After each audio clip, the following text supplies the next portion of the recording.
On this show, we follow the money, and when VSiN decided to launch our own store, the smart money was on Shopify. Getting the VSiN store off the ground was easier than we expected, and Shopify's templates and AI tools had us look incredible and professional from day one. Zero coding required. Shopify checkout keeps sales moving smoothly, and returning customers can complete a purchase in one click. Built-in analytics, you always know what's selling and where your customers are coming from and how to keep the momentum going. When questions come up, and they will, Shopify's AI assistant Sidekick is there with answers so you never lose momentum. You can check out the store at vsin.com/store. And if you're ready to build your own, all you need is the idea. Shopify handles the rest. Start your free trial at shopify.com/vsin. Shopify.com/vsin. Again, that's shopify.com/vsin. Follow the money. That's what I always say. You always follow the money. Yeah. This is Follow the Money with Mitch Moss and Paulie Howard on VSiN. Here we go. Welcome in. It is Follow the Money on VSiN, the Sports Betting Network. Mitch Moss along with Doug Kazarian. Paulie Howard is on vacation this week.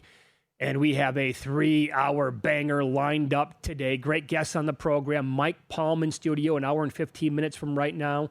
Matt Vasgersian, who was on the call for the Home Run Derby on Netflix the other night. We'll talk about the second half of the baseball season. Jeff Seeley, the Open Championship gets underway either late tonight out here on the West Coast or early in the morning on the East Coast and beyond. And Matt Youmans on the program today as well. Plenty on the World Cup because the winner of this match obviously will advance to take on a very impressive Spain side from yesterday in Sunday's title game, and we are scoreless at the half right now at DraftKings. I know that this was a very popular bet from people who I talked to and reading more about it. They were on England at about minus 120, 125 to advance. Right now that number has gone up a little bit. They're minus 130 to advance at DK. Argentina is even money. Are we looking at 0-0 here, Doug? Going to penalties potentially. The draw is plus 125 for the full match. So that's the thing. Everything's pretty much stayed the same except for the over-unders now 1.5, heavily juiced to the under $1.70 at DraftKings, and then the draw now plus 125. We were told it might be chippy, and that's what we've seen so far. So the question is, because Messi had at least a counterattack. I wouldn't say it was a breakaway, but a counterattack that he ended up drawing a foul and a yellow card for the opponent. But you wonder if those opportunities won't be there for the England defense to bail out, if you will, with a card. So that would be my only apprehension to betting England, because Argentina looked like it could have had some things going, and that's what could be distinctly different in the second half versus the first half. Yeah, so far, 45 plus minutes in, very chippy, very cagey, nervy. These two sides do not like each other at all. And we've had 19 fouls so far. Yesterday in the match, the full match between France and Spain, we had 23 fouls. For those of you holding over 2.5 yellow cards in this match, we have 2 now at halftime. And the meat man came on Monday and he said, guys, this is the way the match is going to go. They don't like each other. It could get a little bloody out there on the pitch. And he actually gave out a red card at plus 340. I'm not going to be surprised if we get a red card here late in this match, the way it's been going. They're going to have to be careful here. And if one team scores here, maybe like before the hydration break, the other team is going to get to maybe some tactics that are going to be a little unruly. That was my concern for betting the under. I lean under, but $1.70, you just can't get there because everything opens up after a goal. We saw yesterday, Spain even got a second goal. Right. And could have had a third France, one. Right, when France was pressing forward.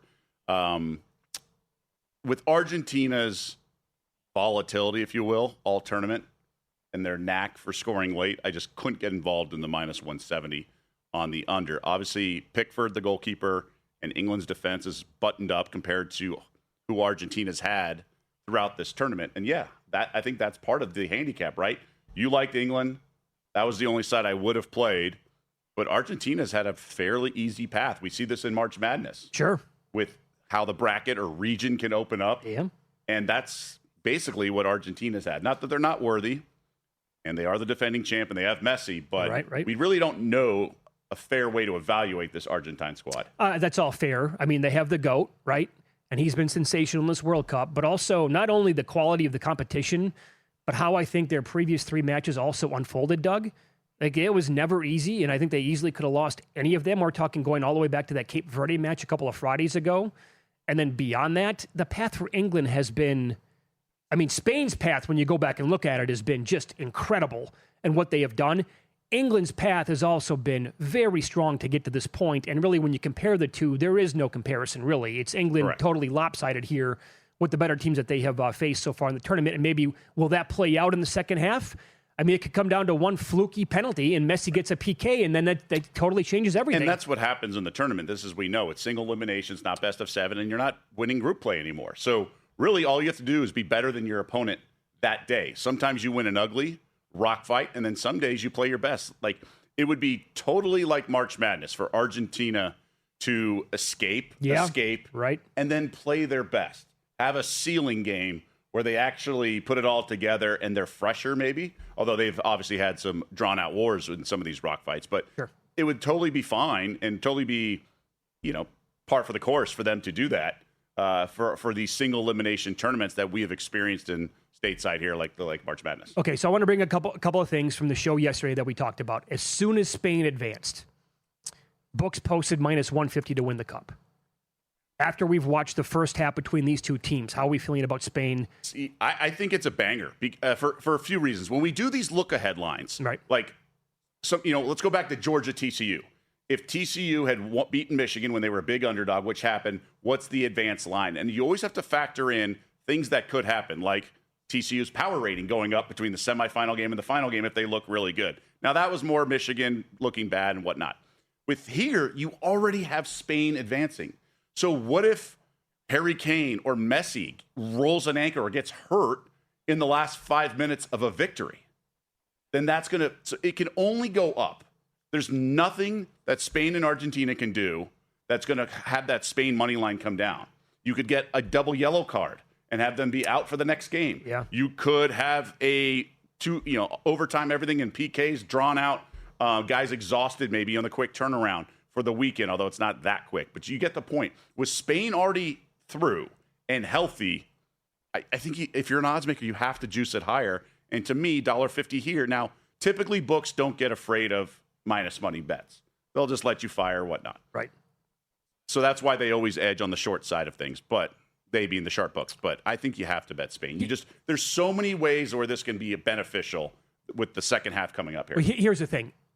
Is there a chance that if England would advance, that they would be so popular because of their backing that they would just books would just get pounded by money from English fans, and they would have to move the number down a little bit? That doesn't dictate the book. No, I sharp know. Money does. Sure, but right. Is there a chance that sharp money would be a part of that as well? They could have looked great. The only thing that would have moved this number if England had a dominating victory 3-0, and they still might, right? They still could, If sure. Pickford is great, the few opportunities he's faced, the English goalie, and then they just look clean, and then they've been the best team, and obviously they face tougher competition.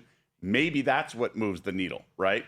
But that's typically what would do it, and if the power rating adjusts, not the masses, unless it's overwhelming event like the Super Bowl. Now, the World Cup final could be. I don't think that's the case stateside, but that would be something. Just how they look, it would be more important to the guys who actually move the market. Yeah, because I will tell you that this England club would be the one that would scare me a little bit against Spain overall. I think that they would give them a better, because to me, Spain minus 150 against Argentina is absolutely going to be a big bet. If Argentina, it will be. It should be before this. I mean, I didn't bet it because I think that you're right. Do as I say, not as I do. I didn't bet it, but you're right. There's so much upside to betting it before this match because I don't know what could really, besides England or Argentina, just looking so dominant. Right, and I don't think that number. And Messi just had a couple. Was that Messi? Might have been. No, it was another player. And I mean, look, and the scenarios I'm bringing up are unlikely. Messi gets seriously hurt when they're up 2. I mean, obviously that's unlikely too. Sure. And I think the number would actually go up if Spain does get Argentina here. Yeah. I think sharps will be on Spain to win that match. Absolutely. There's a clear edge in my opinion, and I am not a sharp at all. Soccer, again, I'm a novice. I love this event, but Spain, to me, just they ran circles around France yesterday. Well, and it just shows you how off that market was. I mean, France was $1.50. Yeah, true. Over Spain. So looking back, does that make much sense when you have the same price here? Well, I mean, over knowing one what of we these know, teams? they've allowed one goal the entire tournament. And the reason you bet Spain now is if the favorite advances, because it's budget. If England advances, it might go to 145 because they budget the money line in between what it would be if in the other semifinal game. Sure. By the way, vsin.com, the picks page, a lot of people are hoping for goals here quickly. A very popular bet was the yes on the both teams to score at minus 110. That was by a bunch of people. Also, England, money line, Alex Blowers made the case. Adam Zadroik, Paul Carr on England plus 160. That would be in 90 minutes, obviously. A lot of people had England to advance. Jensen Lewis and Drew Dinsick, vsin.com, were the two that I noticed on Argentina to advance in this match. And Chris Vasily, who was on the show with us this week, he not only gave out the under in yesterday's match, which got there, he liked the under 2.5 in this match as well. Yeah, and he put the video clip on Twitter, tagged us, and somebody just replied yesterday or this morning before the game, of course. LOL. It's like, what are we LOLing? Like, did he say something funny, or are you mocking his under? I don't know. Yeah. Twitter is not real life. And I think it's been deleted. Is that right? Oh, no. It was LMFAO, and it has not been deleted. Okay. All right. This is also from Alex Blowers, who's done a great job with his write-ups at vsin.com. And he is a fan of England, obviously. He wrote that Jude Bellingham is the best player he's ever seen in an England shirt. Wow. And a great shot for the golden ball if you're able to get on it yet. And if they win this match, I wonder where that number is going to go on him. So the golden boot is up at FanDuel still, but not the other markets we discussed. What are we looking at right now? Because if Messi doesn't get one here, and if they lose, we're talking about a third-place game between Argentina and France, and those two guys, Mbappe and Messi, would still be tied for the lead in theory. So right now Messi's $1.30, so we think a second game no matter what, because there is a chance he sits in the third place game, much like Mbappe. Mbappe's the second favorite plus $1.45. And then a huge drop off to Harry Kane at 11-1. And obviously the tiebreaker of assists really come into play when you run out of games left, because then for the tiebreakers have already been decided. Yeah. Well, if I tell you this, if you have Kane or Bellingham, you need one here in the next 40 minutes. You Bellingham's have to. 22-1. Oh. This is golden boot. Golden boot. Not the ball. So boot is the MVP, right?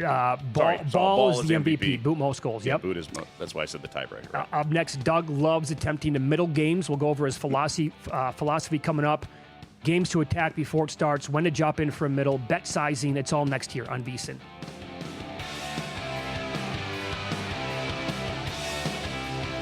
So you're listening to this podcast because you want an edge. But what if I told you you're only halfway there? You've got the mindset. Now it's time to get the toolkit to match. Here's the thing. Pro bettors spend thousands on data and tools, but what they don't want you to know is you can get the same edge for a fraction of the cost with VSiN Pro. With VSiN Pro, you get access to expert picks, public betting data, prop projections, powerful tools, analytics, and more. Tap the link in the description and see why thousands of bettors are already using VSiN Pro to cash more bets.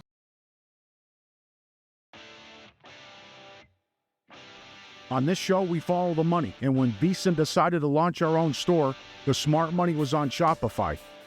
Getting the VSiN store off the ground was easier than we expected, and Shopify's templates and AI tools had us look incredible and professional from day one. Zero coding required. Shopify checkout keeps sales moving smoothly, and returning customers can complete a purchase in one click. Built-in analytics, you always know what's selling and where your customers are coming from and how to keep the momentum going. When questions come up, and they will, Shopify's AI assistant Sidekick is there with answers so you never lose momentum. You can check out the store at vsin.com/store. And if you're ready to build your own, all you need is the idea. Shopify handles the rest. Start your free trial at shopify.com/vsin. Shopify.com/vsin. Again, that's shopify.com/vsin.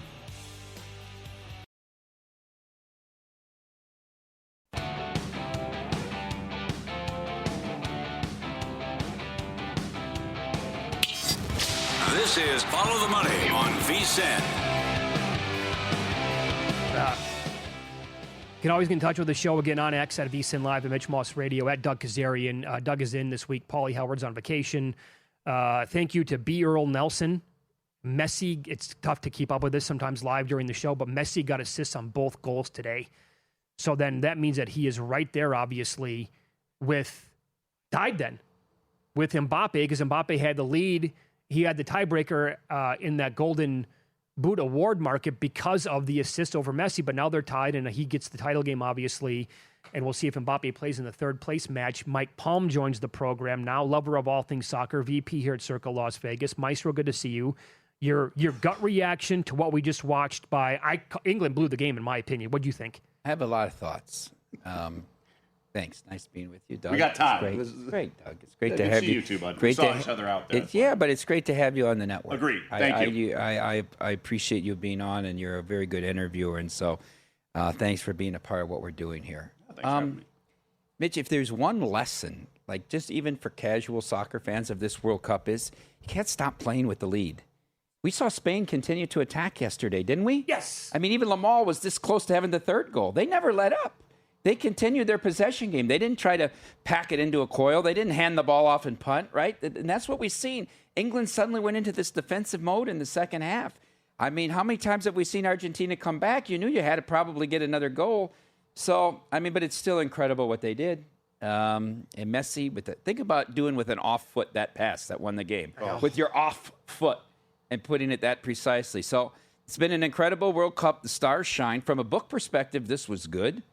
What we didn't need was England in regulation, was the only loser of the four outcomes today. And also England was the only team left that was a negative result for the book in the futures markets, because we took a few big bets right before they played Norway when they were still 5-1. So from a book perspective, it was good. I'm still a little shell-shocked, though, watching from the 85th minute on in that game. Oh, I mean, Argentina. Plus 1,800, by the way. 1,800 is one of the bets, yeah. And then I saw some people said plus 900. Obviously, depends on the time of the game. Sure. But that's what it was on the three-way line, down 1-0. Yeah, down 1-0 to win three-way, okay. Regulation. So your gut reaction then to this one as well, Mike. Books are posting. I know I haven't seen it yet here at Circa. Some books have Spain $1.64, as high as $1. Shop around if you like Argentina. Like I said, there's a 21-cent difference out there in Argentina if you like them. I was listening to Christopher Sullivan, who was a guest on Amal and I show 5 years ago when we had it, was our soccer guest. He's been on the network doing shows, played for the U.S. men's. I think he's a great guest. He said he bet Spain minus 150 after they beat France because he thought perhaps Spain would be as high as $1.90 or $2 once this match finished. I was sitting there thinking in the 85th minute after they tied it, boy, these teams are going to play an extra 30 minutes. Right. They have one less day of rest, and you're going to play in heat and humidity in New Jersey on Sunday afternoon. Maybe Spain will be $2 no matter who wins here, right? That didn't happen to the benefit of Argentina. Obviously, they didn't have to play an additional 30 minutes in Atlanta. It's hard to argue with Spain from this perspective. And a friend of mine who's a professional bettor, but doesn't bet soccer daily, right? He bets the World Cup. He bets Champions League, right? Said, have you ever seen a team that was number one that was so disrespected as Spain? Right? They're number one going in. They were the pre-tournament favorites. They drew with Cape Verde, and everybody said, they won 37 straight matches without a loss, ranked number one, beaten France twice in the last 2 years, right, including and the Euro 6-0 head-to-head with that one guy in the lineup. Right. And they were dismissed because France had been so dynamic and had so much depth in scoring. I mean, Spain is still the best team in the world here. Should be a terrific final. I will say this, and this is just a geopolitical thought. If Argentina wins on Sunday, how quickly does Europe fold as a continent? I mean, we already know their population is going to be cut in half over the next 100 years. Africa is going to be the size of Asia. They don't have kids. They have no religion. What's going to happen here? Spain is playing for Europe continuing here. They're going to be a leper colony in 200 For the years. continent. They're playing for the continent now here. You touched on it. Mitch and I were on the show yesterday as well, and we touched on Spain, and I felt that there was huge value as well. Mm-hmm. Given all the variables, you mentioned the heat, one less day of rest. Yeah. What's stopping you from betting Spain if the price? I'm seeing 160. I don't know. I guess the invisible hand of FIFA kind of encouraging Argentina. Well, they didn't do anything here. Morocco, I mean, really? yeah. Morocco. Not necessarily in this game. Egypt game. Egypt. Yeah. It's ridiculous. The two same things. You review one, you don't review the other. We had the Vikings kicker in England. The ball against England hits the wire. That was absurd. Isn't that absurd? And they still deny it. Well, wait a minute. A hair. It senses a hair, but it doesn't sense the TV wire. I like Spain a lot. It doesn't stop me. I'm going to lay the price with Spain And if I lose, I lose, and just crown Messi the greatest But of all time. You can't be afraid to lose a wager. You can't. And you don't bet it like it's everything in your account. No, you just you have to just bet it. I think. Christopher Sullivan made a good point about whatever you're going to wager on today's game, save enough that you can maneuver in game, right? You're putting your whole bankroll so you're hamstrung with whatever the result is. You always want to be operating in some position where you can create value on your ticket. We'll expand that coming up in about 10 minutes. We're talking about middling games. Doug loves to do it. And I love to do it in the W. Oh, yeah. I love to do it in the W. Basketball's the best. In all shapes and sizes. Basketball, yes. So then how about this angle? Because Argentina, the theme here for this team has been all of the late goals, right? They're never out of these matches. How about you can get Spain right now plus 125 on the three-way. Or you could also bet Argentina to win via comeback. So grab Spain right now plus 125 on the three-way, and then if you want to like middle or get off that bet, assuming Spain scores first, you bet Argentina at that point. That's probably ridiculous, but the way it's been going like the last four matches, that's been how they've gotten here. It's a little more nuanced, although the thought here obviously was if one team got ahead 1-0, Argentina was much more capable of coming back than England. Yes. If Argentina would have got control of this game, I don't know if you would have seen an England comeback, right? They play very, very differently with the lead. We've watched Argentina be surgical with the lead when they have the lead in What games. I want to know is, from a soccer expert, maybe you can offer this up, was Argentina, when they were peppering England, looked like they were on the verge of scoring, was that a tactical adjustment, or was that just them sort of selling out for the offense? Because when it went 1-1, they became the slight favorite, and is it just that much harder for England to sort of come off the mat after having because it wasn't a 90th minute goal. No, it was an 85th minute goal. Oh, okay, it was that late. All right, because they were peppering. Yeah. So what was very interesting is I was obviously looking at the totals markets, Mitch. Yep.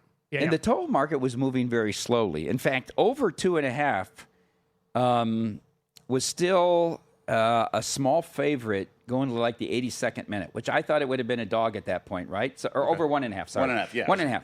Yeah, we were talking about it on air, now, Argentina scores, and the thought is now one team's not going to be aggressive and one time. And it's suddenly changed to where I'm trying to, and there's like a minute in between where they celebrate.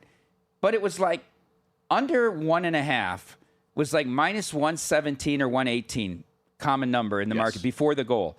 And all of a sudden, under 2.5 was minus 195, right? It just jumped to that because the thought is, well, now one will quit attacking, and they'll play the regular game as if it had just started, Very right? conservatively Except on offense. Argentina kept going. They did. And they kept going, and they kept on the attack, and England could never get out of it. Even when they were down 2-1, never got into a great attack That's another mode. question I have. Because these guys, so my whole criticism of the Team USA is those guys haven't been in a lot of big games. I mean, they're throwing up the first pitch in Seattle and everything. So they kind of wet the bed before the game started. Yes, the Balogun narrative played a role, but these guys have been in these games. They've been down 1-0 and tied it. And more importantly, in this topic, they've been up 1-0, blown. Like, for them to sort of mentally crumble is surprising to me, just because they have composure, you would think. Yeah, and they came from one down when they were played Norway, right? Yes, It's not as if they played in a really hostile environment as Azteca. And in fact, Tuchel had said, I wasn't happy with our performance. I was happy with our mentality, our mental toughness. But they couldn't turn it back on here when they gave up the goal. No, they couldn't. They were flat. Even in the last 7 minutes or 8 minutes of added time, they never even got a good look. No, not once. once. They never had an attack. They were just launching the ball 70 yards down the field.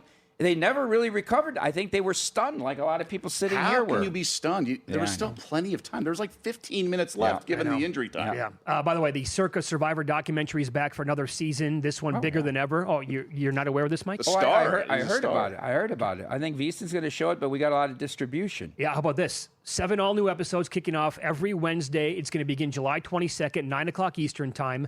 Episode 1 is going to take you inside the growth of the most electrifying contest in sports betting, now with $18.7 million in the line, and the massive new Grandissimo format, raising the stakes even higher. Of course, that's the $100,000 buy-in. You can follow the sharp minds and bold personalities who think they've got what it takes to go the distance. And whether you play Circa Survivor yourself or just love the drama of a season-long grind, this is must-watch TV. Check it out every Wednesday starting next week, 9 p.m. Eastern, only on VSiN. It will be on some regional sports networks as well. Awesome. It will. And, I mean, somebody even said it's going to have the kind of distribution that Mitch and Paul did when they were in the morning. Ooh. Cash-in tickets is what it's all about. He's watched the first 3 episodes and he loved it. I've seen the first. You have- I missed the last 2 meetings where they did 2 and 3. Obviously, I'm a part. They cast such a wide net, and James Farah and David Shalansky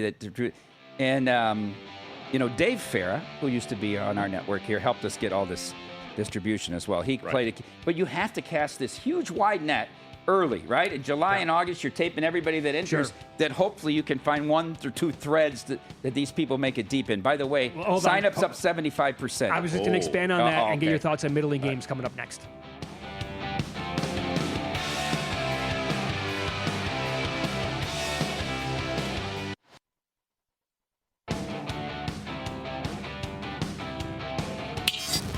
This is Follow the Money on VSiN. So we get round 1 Open Championship. On the West Coast, it actually begins late tonight, like 11 o'clock Pacific time. East Coast, obviously bright and early. Final major of the year. And we'll go out now to the Progressive guest line as Jeff Seeley joins the program. We'll get his best bets with analysis on this event. And I know that you have been dying to talk about this event, I think, you brought it up last week, the week before as well. You love one golfer in particular this week, Jeff. Tell the audience who it is. Yeah, guys, I love Matt Fitzpatrick. I started betting him, and Mitch, I even sent you some of my bets. I started betting him back in December, Christmas time. I was parlaying him with Indiana to win the national championship back when he was 45-1. So I've had my eye on Fitzpatrick here for 8 or 9 months now, and that hasn't changed. Ironically, his price has dropped by 62% since then. He's gone from 45-1 to down to 17-1, and at many books, he's the 3rd favorite right now behind Scotty and Rory. So, I mean, guys, he was 22nd at the U.S. Open, and he has 3 other top 5s in his 3 most recent events. I mean, not many people are in better form right now than Matt Fitzpatrick, and now we get him in the U.K. where he's going to be tough to beat. I talk about him every week. I don't need to beat the drum too hard. He's my pick to win. Guy I'm extremely invested in. If you want some insurance, I think what's interesting, you could play him at plus 1450 in the winner without Scotty or Rory market. So, I mean, the entire world's on Fitzpatrick now, so it wouldn't surprise me if something happens and he ends up runner-up, in which case maybe a Rory wins or a Scotty wins, and you got a little insurance. And if he's at 17-1, if you can get him without Rory or Scotty at plus 1450, I don't hate that at all. It's a little bit of a hedge. Okay, well, how concerned are you that the entire world then is seemingly on Fitzpatrick this week? And then what other ways did you bet him? Like, did you go placements heavy duty on him? Yeah, so I am concerned about it. I bet him top 20 and top 10 as well. Certainly, I think top 10. I think you bet him plus 160 or so. You can find him even 140, 150. I mean, I love him. I love him all the way across the board. So I think he's a great bet any way you're going to find it. Top 10, especially anything 150 or better, I think is a really good bet. Jeff, you did a great job of breaking it all down, and I certainly am going to grab a piece of Fitzpatrick. But I also have a tough time sometimes on these fields where there's such parity in a lot of ways, and then we see guys come out of nowhere. Even when it's among the favorites, Rory almost surprised everyone at the Masters this year, and then Aaron Rai, obviously, in another major. How do you trim the fat? Because obviously it doesn't make sense to bet everyone. How do you trim the fat and pick your spots? I know it's art and science, but how do you go about doing that and really try to find the guys you want to go to battle with into a tournament? Yeah, I think, Doug, in this case for this specific tournament, it's really you got to have some form, right? It's really hard to just come out of nowhere and show up and win the Open Championship. Aaron Rai kind of came out a little bit of nowhere to win the PGA. Not that he's not a good player, but you've got to have some form, and that's really very much the case. So it's easy to rule out a lot of guys who, number one, didn't even play in the Scottish, or number two, don't have any form. And even some talented guys. There's some guys who I like at some bombs this week who don't have much form but have some talent. I don't expect them to win, but I don't like them in the placement market. I might play them in the placement markets, but really, you got to have some form coming in. Less course form and more. Have you done anything this year? Then that's really, if you haven't, that's how I eliminated 80% of the field. What do you make of Chris Gotterup this week? 3 wins on tour so far. He was really good at the Scottish last week. Didn't win, but solid there the entire time. He won the Scottish last week.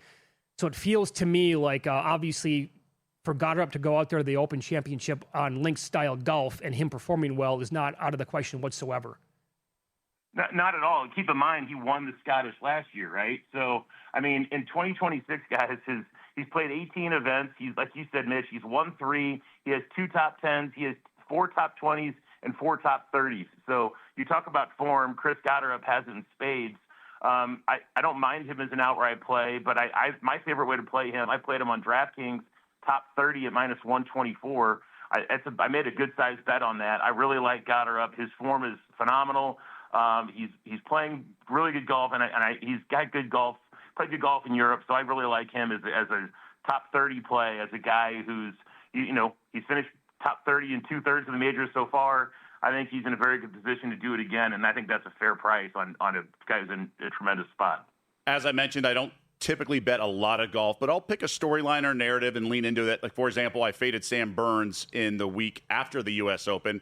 It was Scotty, and I barely won. He was great because you lose a tight race, things like that. You wonder how much is left in the tank the following week after a major.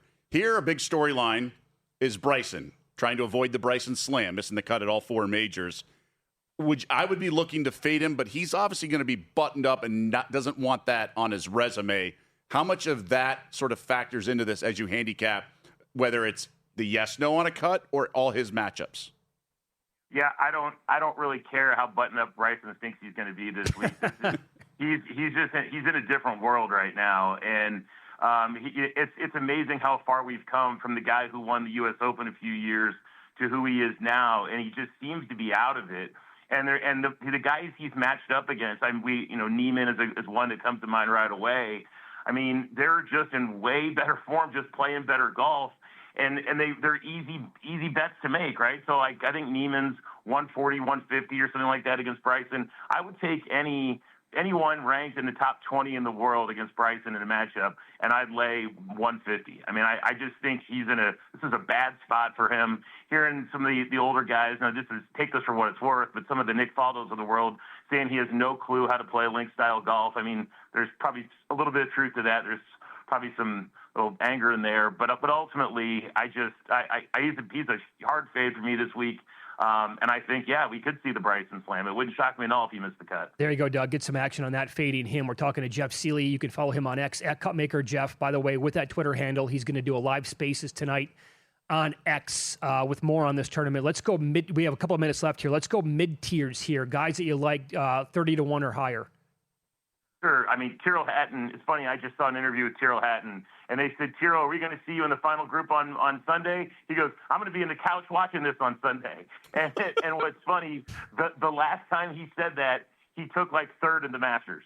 So sometimes he gets very tilted, but I think he's saying that, but his form is amazing, his talent's amazing, and I mean, you look at Hatton, all he's done is he won his LIV event in June, 7th at the U.S. Open, 17th in Scottish last week after a terrible start. Really like Hatton at 38-1. And guys, I have no idea how Wyndham Clark is 39-1 this week. He's the hottest golfer on the planet right now. His chipping is very good, and he's the best putter on tour over the past month. All he's done since late May is win the U.S. Open, win the Byron Nelson, 3rd at the Memorial, 5th at the Travelers, 11th in Canada, and 13th at the Scottish last week. Ball striking can get hot and cold, but elite short game player, that's what is going to win here this week. You're going to miss greens. You got to get up and down. We know Wyndham Clark can do that. He's going to be in the conversation on Sunday. My favorite way to play him, you can get him 3-1 top 10. I love Wyndham Clark as a bet this week. I have no idea how he's priced is this far out. Yeah, I thought the same thing when I was looking at these overall markets with his number. Another guy, we're on the same page here. I don't know if he's going to win it outright, but Hideki Matsuyama is almost 100-1 to win outright. How are you going to tackle with him? Yeah, I mean, I threw $5 on the outright market. What I really like him, Mitch, is first-round leader market at 74-1. I played him top 20 at plus 255. And again, he finished T14th at the Travelers, was T11 through 3 rounds of the U.S. Open. We know he's a major champion, and he's an excellent chipper. So this is just a pedigree play. Top 30 at plus 155 on Hideki. I think that's very fair. But I really like, too, the first-round leader at 74-1 for good measure. And then another guy, guys, Harris English, 100-1, struggled the last few weeks. But if we zoom out a little bit, we see a guy who's been a top 30 machine in 2026. And 16 times this year he's teed it up. 12 times he's finished inside the top 30. How'd he fare in the Open? He's had mixed results, but last year he took second in the Open. So now we're getting plus 162 top 30 on a guy who's finished top 30 12 out of 16 times this year. I love Harris English at the top 30 play, especially at plus 162. Very good. Again, follow Jeff on X, at Cupmaker Jeff, doing a Twitter Spaces a little bit later on tonight. Thanks, pal. We appreciate it, and hope you cash a lot of tickets at the Open this week. Thanks, fellas. Take care. He joined us on the Progressive guest line. Did you formulate now? You got to have some action on this event. I'll go re-listen to everything. I've been busy doing the show. There's a lot going on. I know. My yes. daily routine's been disrupted. I've had to wake up in single digits, meaning 8, 9. Like 8, 9? Yeah. Normally, what time is that? Depends on the day. What time do you go to bed normally? This week's been crazy. I did the YouTube show till 6 a.m. because I was out of town last weekend, so I had to catch up. And I've been upside down. I got a eye sty right now. I feel like I went in the boxing ring. It's looking. I can't even notice it. It's all swollen. It's gross. Can we cut down on the single shots here. How do you navigate that? By the way, I've had one in my life, and I remember like a warm compress on it, and nothing really helped, to be honest. Yeah, nothing does help. Even the warm I just don't think about it. It doesn't hurt. It's a waiting game. Bad. Yeah, it's a waiting game. It's a nuisance, is what it is. It's a nuisance. Yeah, right. Matt Youmans next. We'll get his best bets for the Open. Talk college football betting guide here at VSiN, and a college win total that he loves next here on VSiN.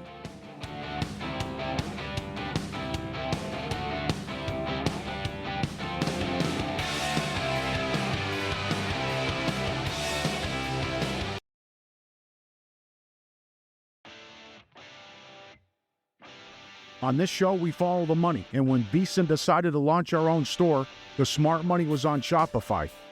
Getting the VSiN store off the ground was easier than we expected, and Shopify's templates and AI tools had us look incredible and professional from day one. Zero coding required. Shopify checkout keeps sales moving smoothly, and returning customers can complete a purchase in one click. Built-in analytics, you always know what's selling and where your customers are coming from and how to keep the momentum going. When questions come up, and they will, Shopify's AI assistant Sidekick is there with answers so you never lose momentum. You can check out the store at vsin.com/store. And if you're ready to build your own, all you need is the idea. Shopify handles the rest. Start your free trial at shopify.com/vsin. Shopify.com/vsin. Again, that's shopify.com/vsin.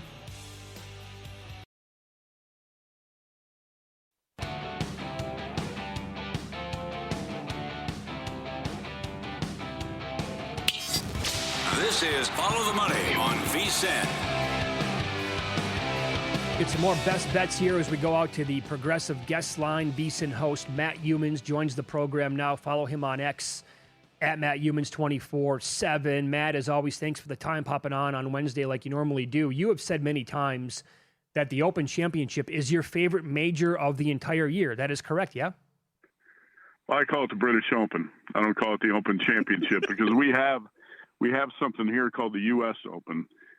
So, out of respect to the U.S. Open, I call this the British Open. But, yeah, it is my favorite. And that's because probably 11 o'clock, midnight, I'll be up watching players tee off. I don't know if it's on USA Network or Peacock or whatever the hell it's on tonight, but I'll find it. And I'll probably be watching golf for 10 straight hours. I also like it because links golf is a totally different challenge than what we see over here. And if you've ever played a links golf course, man, it tests every aspect of your game. A lot of times we see weather issues pop up in the British Open, and it's different from the other three majors. But the time change is a big part of it. I love to obviously bet on golf and watch golf all night. Yeah, I'm glad you said that, by the way, because I hate that we don't call it the British Open anymore. It needs to go back to that actual label on the event. So then we just talked to Jeff Seeley, got some of his best bets. How are you attacking this tournament, Matt? Well, my favorite player in this tournament, without a doubt, is Patrick Reed, and my second favorite player is Sergio Garcia. No, I'm just kidding. I assume Jeff Seeley is on a Fat Pat in this tournament, right? No, he's Every not. major, Nope. Huh? No, he is not. No. That's a shocker. Every major, he comes on your show, and he's got plays on Fat Pat. Paul Stone comes on; he'll have a play on Fat Pat. You know what I've got here is a very popular player that concerns me a little bit too much, and that's Matt Fitzpatrick. And I bet Fitzpatrick last week. He had the lead. He fizzled on Sunday in the Scottish Open, but obviously a guy who hits a low ball flight and in windy conditions, and it could be windy this week. It looks like it's going to be windy at least a couple of the days. That's a guy who should play well in the links course. He's used to links golf. And also, current form is a big emphasis on golf handicapping for me. And if you've watched Matt Fitzpatrick, he's won 3 times this season. He's been close a couple other times. So Fitzmagic is right there on my card at 18-1. I'm also going to play a bunch of these. I'm not going to bet as much on the outrights in the British as probably have in the past. I'm playing a lot more. I'm betting more on the top 10s and the top 20, placement markets. And some of these, it's so hard to find the needle in the haystack and pick the winner on these tournaments. But I am playing some of the futures as well. So Fitzpatrick, 18-1, top 10, top 20. Playing some of these other English players. And I'm going to go with Terrell Hatton, who played well last week. He hasn't won a major yet, but he's in the hunt. And I think he should play well this week. Again, guys who excel on the links golf courses. How about Bobby Mack? Robert McIntyre played really well a week ago. Justin Rose, the guy who I had at long odds in the Masters, and he blew it on Sunday afternoon. I got a feeling Justin Rose is going to play really well this week, and he's up around 38-1, and you can get a good price on him in top 10 or top 20 markets as well. Let's see. I did not play Tommy Fleetwood to win. He's the hometown guy this week. I think he's pretty popular. I'm playing Fleetwood top 20. I don't trust him. Top 20 is all I've got for him. How about another player I really don't like, and I hate to bet on him, but Colin Morikawa. I've got a sneaking suspicion that he's going to play really well this week. All aspects of his game look really strong, and everything should translate to the course this week. I think Morikawa's been really close. So play him at around 30-1. I think he'll have a shot. Chris Gotterup is another guy. Won the Scottish Open last year. Was in the hunt last week. Gotterup is, again, when you're talking about current form, he's about as good as it gets right now. And when you look at these players in the 30s, I think those futures are a little bit more attractive, right? So Gotterup's a guy who could definitely get it done. I'm playing him as well. And I'll give you one more. I was talking with a friend about this guy today, and his name popped up on our show last night. You know, if Joaquin Niemann did not have one disastrous hole in the U.S. Open, he might have won that major. And he's a young guy with a ton of talent. He's kind of fallen off the radar a little bit because he's been on the LIV Tour. But if you watch Joaquin Niemann play, every aspect of his game is strong, and I think he could be in the hunt. That might be a guy, too, who gets off the fast starts. I'm thinking about playing Niemann tonight, first-round leader, because that's a guy I think he had the low score in 2 of the 4 rounds of the U.S. Open. And that's a guy who could go low this week. So that's a lot of the stuff I'm looking at for the British. Probably bet a little bit more tonight, but have most of my bets in now. Yeah, one of your signature things, Matt, when I first moved here in 2005, you had your Saturday night, Sunday morning British Open party at a local establishment. It'd be a nice turnout, but over the years, people died down. 2010, I believe, was the last one. Louis Oosthuizen ran away with the thing, and too many people